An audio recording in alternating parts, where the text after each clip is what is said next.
So there's a new book out that takes you through the history of that group. It's called The Kids in the Hall, One Dumb Guy. It's written by Paul Myers, musician, author, and I think worth mentioning, brother to comedian Mike Myers. Yeah. And his is the first authorized biography of Kids in the Hall. I'm excited to tell you, Paul, sitting across from me in the studio right now. Bruce McCulloch is stuck in traffic. He's going to be here soon. Welcome to Toronto, I guess. It takes him a while to get here, but yeah, he's on his way. He's on his way. Hopefully he's not stuck on the subway. It's not a bit. Like I can tell you it's not a comedy bit. So this is a he's not going to show up in costume in a couple of minutes. Oh, there he is. He's here right now. And it's funny you should say that because he's actually walking through the door. How about that? We planned it really perfectly. Hey, Bruce. It's Bruce. Daves, I know. It's the Bruce I know. Hello, Tom. Hey, man. Nice to see you, too. How's it going? You're doing a great job here. Oh, that's very I want to say kind that of you. on behalf of Canada. I appreciate Whom that. I speak for, of course. He does, actually. I appreciate that. That's kind of you. I see the Prime Minister in your pocket right now. Yes. Make sure to let him know. I really appreciate that. I take him out for fun now and then.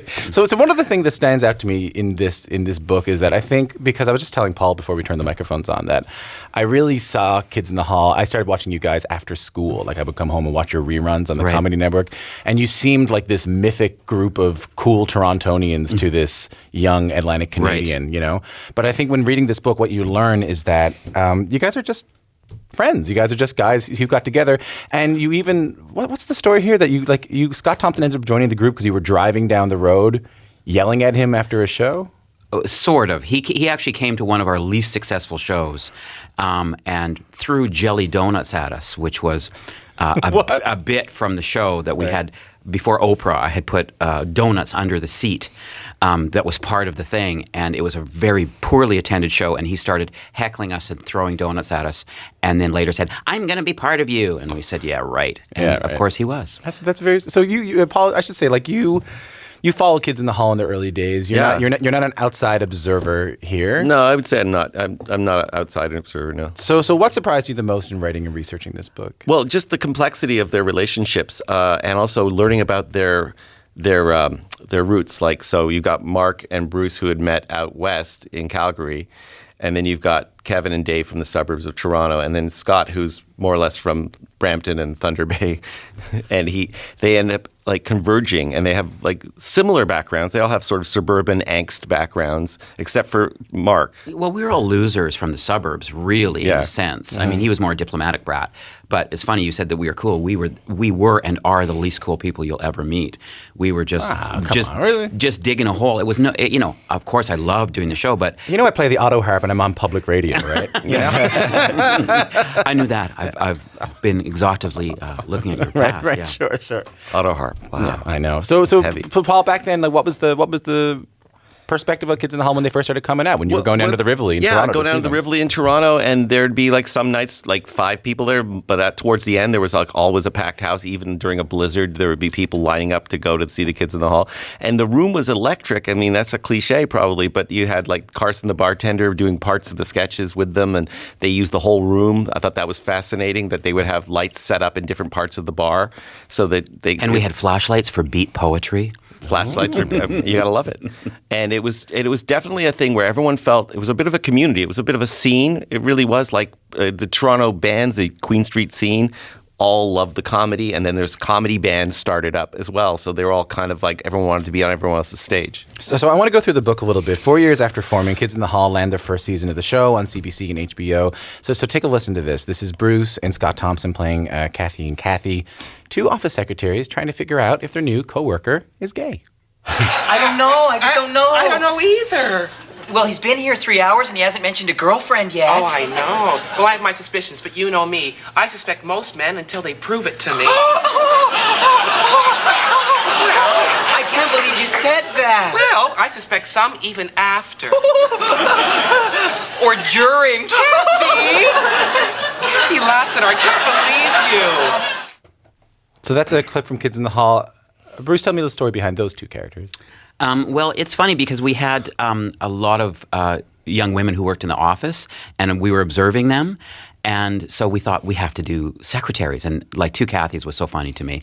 And of course, that is actually I'm playing my sister. Oh, really? In that, yeah, because she's so hopeful and her life is so horrible, but she's okay anyway. And so there's sort of a sing-song thing to her, ha ha ha ha. And I'm playing my sister. So one of the things we were talking about in the intro to this interview was about how groundbreaking Kids in the Hall were. I mean, I'm glad I missed that part. We locked the door Yeah. to try and keep you out.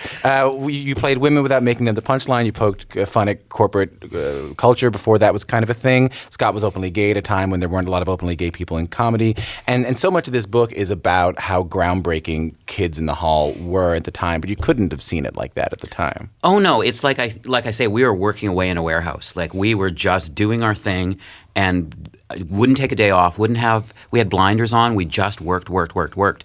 And I think it was the first time we went to Detroit to do a show, and for some reason we'd sold out 500 seats shows. Were you doing the show at this point? The TV Yeah, we show at just this started point? doing the show, and they went crazy and rushed the stage, and we went, I guess some people like us. Right. And so then, yeah, I think the great thing about the Kids in the Hall has always been that these outsiders, these weird, like-minded weirdos with complicated childhoods and relationships with their parents, like us, and they often feel like they're the only one. And it's wonderful that I found with my life with the troupe that there's a lot of us. So on the way in, again, we mentioned some of the people who refer to Kids in the Hall as a major influence. We mentioned Judd Apatow. We mentioned Workaholics. We mentioned, I said essentially, like, I see it in SNL since the 90s. But Paul, you spoke to Fred Armisen and Judd Apatow and Samantha Bee and Seth Meyers. What were you hearing from these people? Well, the Fred Armisen thing always blew my mind because he was saying that when they were doing Portlandia, him and Carrie and their producer Jonathan, they would talk about the director Jonathan. They would talk about like how to end a sketch, and then they'd go back and watch Kids in the Hall sketches and stuff like that, and they'd talk about, well, what would the Kids in the Hall do? And this is Fred Armisen saying this, and I'm like amazed because I had no idea. And he, much like yourself, he saw it after school as well. Like that's the generation that got into it through Comedy Central. And we'd often say in our rooms, what would hee-haw do? Yeah. And we would do that. How would Junior Sam, Grandpa Jones would come out. How would Zach Owens get out of this? Yeah, Nixon would come out and say, I'm not a crook, and everything would be out. No, that was laughing. Yeah. Oh, never mind. So if you're just tuning in, I'm speaking with Bruce McCulloch and Paul Myers. Bruce McCulloch of Kids in the Hall, Paul Myers, who wrote a new book about them called Kids in the Hall, One Dumb Guy. Let's play another sketch. This is from Can I Keep Him? Mom, Yes? can I keep Mr. Stevenson? Corey, sit down. Sit down. Now, Corey, a businessman is a big responsibility. You have to fetch his coffee, screen his calls, change his paper every day. I'm sorry, a businessman is too big of a responsibility for a boy your age. Mom, I'm willing to put forth the work effort. Oh, I think I've heard that song and dance before, young man. So Bruce, tell me about that sketch. Well, I went to Mount Royal College in Calgary, and I got 20%. 20%? 20%, yeah. I took business. And I think that codified my hatred of the weird hubba business thing that they walk around, and they still do it. They still talk about synergy in boardrooms and things. Paradigm shifts. Yes, I hear exactly. that one too, yeah. And platforms now they're talking a lot about. And it was hilarious and stupid to me. So I think I brought the obsession of the businessman in. What an amazing content platform you guys were. Yeah, we were. And now we would be in so many platforms. Oh, sorry, I missed something there. So, Paul, what did you learn about the the Kids in the Halls? How groundbreaking that was to poke fun at corporate culture in that time. I mean, the thing from talking to Bruce, I realized that there was an element to, like, it wasn't just the business. Like when they did Brain Candy, the film is about big pharma.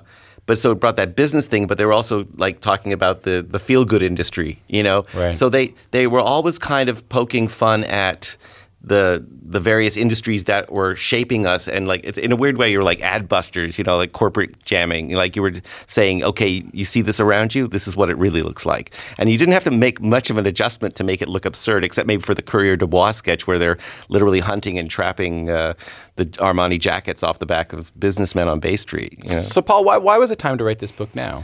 Well, it's coming on 30 years, and I've known them for a long time. I've written 3 other biographies, Bare Naked Ladies, Todd Rundgren, and Long John Baldry, and I got used to the idea of how to collate a lot of interviews, and then I thought, well, let's do something about someone I love. I mean, I've known this troupe since the beginning, And so I just thought this is the time to really, and they did a show in San Francisco, and they were getting along so well. When was this?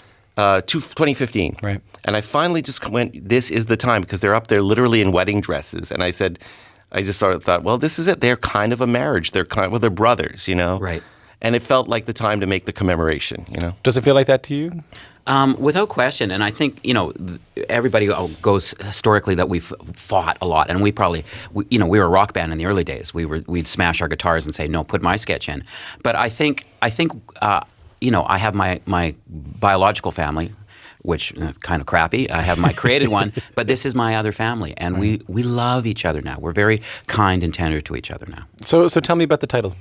Well, it comes from something that you or Bruce or Kevin said, and maybe you can tell it. It's just Well, it's like we are all individually very smart guys, but as a collective, when we get together, mostly to make decisions, we're one dumb guy. What do you mean? Well, we've had you're going to ask us what we're doing next, but we've had an email chain that's been going on, since for 20 years. Like collectively together as we plot our path forward, we're not so good at that. We're one dumb guy. I think it's good in this book, though. I didn't find myself too concerned with what is the future of Kids in the Hall. I found myself really analyzing where I see Kids in the Hall now without even noticing it. So, Paul, where did you see their influence the most? Where do you see it now? Key and Peele most recently, they're off the air now, but there's definitely a sensibility of the way they use film, and I mentioned Portlandia. And there's a lot of little troupes around America. There's a whole festival in San Francisco called Sketchfest. There's just like the Sketchfest in Toronto, but their whole thing was founded around the Kids in the Hall. They basically told me that they wanted a place for sketch comedy because there's so many troupes. So I mean, and Bruce and I were talking yesterday. There's so many troupes now in Canada, even like there's a lot of untapped talent. It's almost sad. There's an embarrassment of riches, and hopefully some of those will get on TV shortly. But it's like there is when we did it, there was 3 troupes. Us and the Frantics, kind of, and you go to Second City. Now there are so many. There's hundreds of troupes. I don't think that's just because of us, but now it feels like a choice. You can go, I can go to college, or I can start a comedy troupe, and it's beautiful. There's a lot of weird people out there making great stuff. Well, one of the troupes that is on TV, Paul, you mentioned, is Baroness von Sketch. Absolutely. That got a lot from Kids in the Hall too, right? And I was so glad that Jen Whalen of that troupe told me that for her, identifying that the Kids in the Hall were doing stuff based here made her think, wow, I can make comedy based here too. And it's so great too that, the expression "the future is female." So the future Kids in the Hall is female. And I thought that was kind of cool. Let's play one more clip. This is from '86. We dug it up from the CBC archive. So Bruce, this is you and Mark McKinney answering a question from the CBC's Peter Downey about what your comedy is all about. I'm sorry I did that. Just a lot of weird stuff. Sometimes it's dark, and sometimes it's happy and sweet. And how about sometimes macabre mirth makers? Is that right? That's a nice that's cliche. new. Very I like good. that. I just made that up. It's like the Goon Show, Somewhat. in that you don't know that none of this has made sense until it's over. Some of our stuff is like, some of the stuff just never makes sense ever. That is Bruce McCullough and Mark McKinney with the CBC's Peter Downey in 1986. Bruce, what's it like hearing that now? It's good. I mean, and I would probably say the same thing. Macabre mirth makers. I forgot we said that. Yeah. That feels like who we are. But I do feel like one of the things I took from this book, which I really love, especially as someone who does this kind of show, that you guys didn't really talk about the quote-unquote importance of your comedy, or you didn't analyze your comedy too much. Because I think if you did it, you were worried you might split up, or you know. Well, we never discussed the theory of comedy in the room, which drives people crazy. His brother Mike loved to discuss the theory and the chemistry. And Foley too. Yeah, and Foley. Well, but we never did. We never talked about the rule of threes or why something was structurally funny. We just went for ideas, because I think if it became a theoretical conversation, that's when we would start to fight. So you would have to shut it down if it started to get into why is this funny? Yeah, no, we would just go, it's funny, or we would just vote or something. We would or our wills, we'd punch the wall the hardest, and then our sketch would get in. I'm speaking of your brother Mike. I didn't know he was almost a member of the troupe. Well, I got mean, that from as much them. as anybody was almost a member, but there's definitely a period where I think Foley had brought him around to do some improvs at the Rivoli, and Mike wasn't sure where he was going, and there was some good energy. Actually, people said that you and Bruce and Mike got along really well in the sketches. Well. Yeah, a good friend and a fan, and he was always there in the shadows watching us and sometimes performing it with us. And he was jealous as hell when he saw your pilot. He says this in the book. He saw the pilot for the Kids in the Hall, and he said, "Oh my God, I've made a horrible mistake. I should have followed them." You know. Well, it's also the thing, and we find now in our as we've we come back together and move apart. It is lonely in this world. You look at what happened to all the SCTV people, all the Saturday Night Live people. We need, as Lauren always says, you need a home. Artists need homes, and to have a troupe is a beautiful thing. And otherwise, we're just sort of in the wind, flapping in the wind. So there's like I said, there's a new generation of people who are discovering Kids in the Hall for the first time. You have people like me who watch it on Comedy Network, but then I was no trouble to try and find sketches yesterday on YouTube. Bruce, you told Vanity Fair that the fact that anyone still cares about our material and legacy is interesting. What do you mean? Well, I went through a time early on when people liked our show, and it shut me down. And it was the saddest thing because I used to like to drink alone in bars, and that had to stop. But was it also related to kind of being punk? Like, was it? I think so. You didn't want too many people to like you? Well, at first I used to have a book, and when someone asked for my autograph, I'd take theirs too, because it's an exchange. We're just all people. But I think now that I've gotten older and I let down my guard, I know that they're going to be playing the Daves I know at my funeral, and I'm happy with that. And I used to fear our fans but now I embrace them. So yeah, the fact that we're still reverberating for anybody is fantastic. So Paul, last word to you then. What is it that makes the Kids in the Hall timeless?